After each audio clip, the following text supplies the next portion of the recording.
Hey guys, आज की video में हम लोग करने वाले factors affecting the value of goodwill cover. Explanation भी मैं आपको दूंगी जिससे आप अपनी लैंग्वेज में बना के लिख सकते हो आगे। ठीक है, तो चलिए शुरू करते हैं। Factors affecting goodwill value of goodwill में सबसे पहला पॉइंट आता है एफिशिएंट मैनेजमेंट। देखो, सिंपल सी बात है, अगर मैनेजमेंट अच्छा होगा, management if the management is good then your profits rises. Normal condition है कि भाई अगर आपका मैनेजमेंट अच्छा होगा, एक्सपीरियंसड होगा या फिर मतलब एफिशिएंट होगा काम करने के अंदर, तो फिर प्रॉफिट आपके higher profit, it will result to higher profit and which will result in the increase in the value of goodwill, right. Next point आता है हमारा फेवरेबल लोकेशन। फेवरेबल लोकेशन का मतलब क्या होता है कि जो बिजनेस है वो कहाँ पे लोकेटेड है। एक ऐसी जगह पे लोकेटेड है जहाँ पे अच्छा से अच्छा a place where the people are more, or your business conditions, like if your business is of mobile phones, then it should be in the urban areas, right?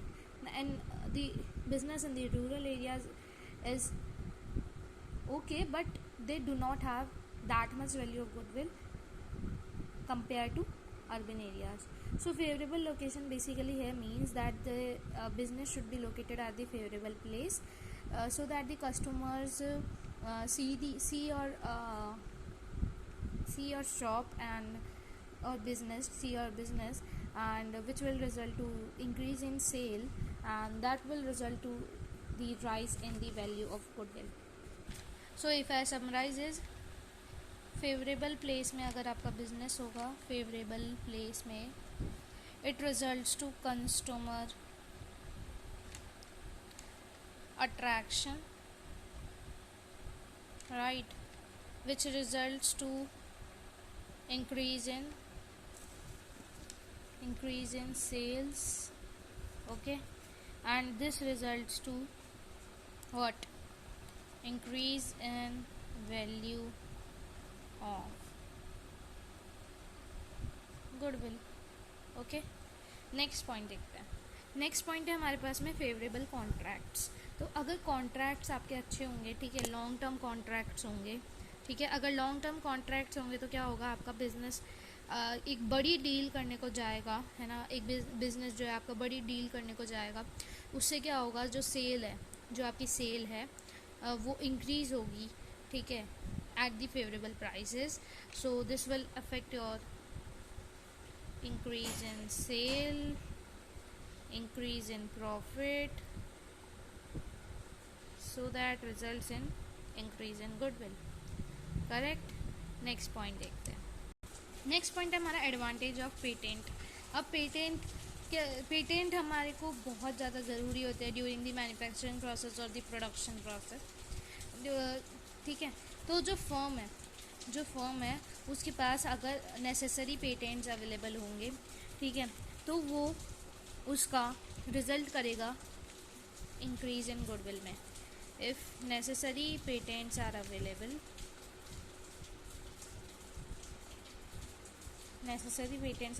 Then it results in rise in the value of goodwill.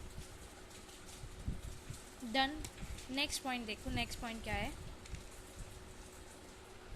Access to supply. Access to supply क्या कह रहा है कि supply कम होगी तो goodwill बढ़ेगी। कैसे बढ़ेगी, समझो बात को। अगर कोई भी आपके पास में कुछ भी आप प्रोडक्ट सेल कर रहे हो, मान लो कि पेन है, पेन को मैं सेल कर रही हूँ। अब इसकी अगर मार्केट के अंदर सप्लाई कम है तो मेरी जो फर्म है वो नामी होगी कि भाई इस फर्म के पास में आपको ये पेन मिलेगा, ठीक है, इस फर्म के पास में आपको ये पर्टिकुलर पेन मिलेगा।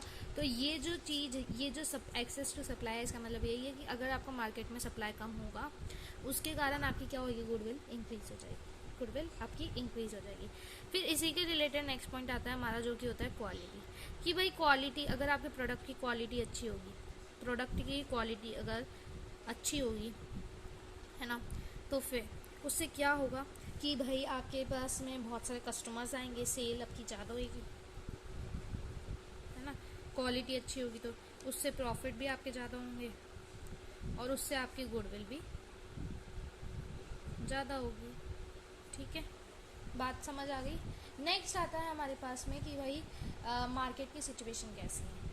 समझ रहे हो बात को। मार्केट सिचुएशन का मतलब क्या हुआ कि अगर आपके फॉर्म में मान लो डिमांड जो है प्रोडक्ट्स की, ठीक है, हाई है then compare to the supply, यानी आपकी जो डिमांड है वो ज़्यादा है एज कंपेयर टू सप्लाई, इसके कारण क्या होगा, आपका प्रॉफिट ज़्यादा होंगे क्योंकि जो आपके सारे के सारे सामान हैं वो बिक रहे हैं। साथ ही साथ में इसी के साथ में प्रॉफिट ज़्यादा होने के कारण आपके जो गुडविल है वो राइज हो जाएगी, ठीक है। नेक्स्ट एंड लास्ट पॉइंट, वैसे बहुत सारे पॉइंट्स हैं लेकिन आप लोगों को जो इम्पोर्टेंट पॉइंट्स थे वो मैंने सारे करा दिए हैं कवर। इसके अलावा जो पॉइंट्स है वो भी मैं आपको बता देती हूँ अभी। जैसे इसके बाद में एक पॉइंट है आपका, देखो हमारे पास में पॉइंट क्या है, हमारे पास में पॉइंट्स है रिस्क। रिस्क क्या है कि अगर आपकी रिस्क बिजनेस में ज़्यादा होगी, यानी जो बिज़नेस है वो आपका जो भी आपका बिजनेस है, if the risks are more associated with the business then it will lead to the less amount of goodwill, less value of goodwill, या फिर कह सकते हो लो गुडविल, ठीक है, डिक्रीज इन गुडविल, कुछ भी बोलो। और अगर कम रिस्क होगी तो आपकी गुडविल इंक्रीज होगी, वैल्यू गुडविल की इंक्रीज होगी। सिमिलरली पास्ट परफॉर्मेंस है, अगर आपकी पास्ट परफॉर्मेंस अच्छी होगी तो आपकी गुडविल अच्छी होगी। अगर आपकी पास्ट परफॉर्मेंस में लॉसेस वगैरह होंगे, प्रॉफिट्स नहीं होंगे, तो फिर आपकी गुडविल जो है कम होगी, यानी डिक्रीज होगी, करेक्ट है, वैल्यू उसकी कम होगी। तो या that's all for today's video. I hope आपको ये वीडियो पसंद आई होगी। वीडियो पसंद आई तो लाइक कर देना, चैनल पर सब्सक्राइब कर देना। मिलते जल्द ही अगली वीडियो में। Thank you so much for watching, bye.